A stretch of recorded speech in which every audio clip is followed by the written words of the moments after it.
नमस्कार मंडळी. लग्न हा फक्त दोन व्यक्तींचा निर्णय नसतो. तो दोन कुटुंबाचा, दोन विचारांचा आणि समाजाच्या बदलत्या मानसिकतेचा आरसा असतो. पण आज एक प्रश्न हजारो घरांमध्ये शांतपणे धगधगत आहे, की शिक्षण आहे, चांगली नोकरी आहे, आर्थिक स्थैर्य आहे, स्वभाव चांगला आहे, तरीही लग्न का जमत नाही? नेमकं चुकतंय कुठे? मुलं कमी पडत आहेत का मुलींच्या अपेक्षा वाढल्या आहेत? का की पालक, समाज आणि आपणच तयार केलेल्या निकषांची चौकट आज विवाह संस्थेसाठी सर्वात मोठा अडथळा ठरत आहे.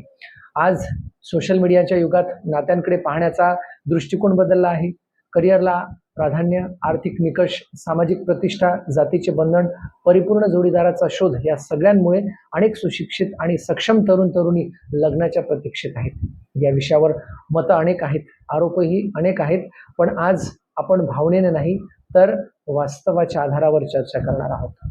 या संवादात कोणालाही दोष देण्याचा उद्देश नाही, तर सत्य समजून घेण्याचा आणि उपाय शोधण्याचा प्रयत्न आहे. या महत्त्वाच्या विषयावर सखोल मार्गदर्शन करण्यासाठी आपल्यासोबत आहेत प्राध्यापक डॉक्टर अपर्णाताई पाटील, ज्या ज्येष्ठ अनुभवी मार्गदर्शक आणि समाज प्रबोधक आहेत. जर तुमच्या घरातही मुलगा किंवा मुलगी विवाहयोग्य असेल, जर तुम्ही पालक असाल किंवा स्वतःच्या आयुष्याचा जोडीदार शोधत असाल, तर उद्याचा पॉडकास्ट तुमच्यासाठी अत्यंत महत्त्वाचा आहे. त्यामुळे पाहत रहा बोल मनातलं आणि चॅनलला सबस्क्राईब करायला विसरू नका. धन्यवाद.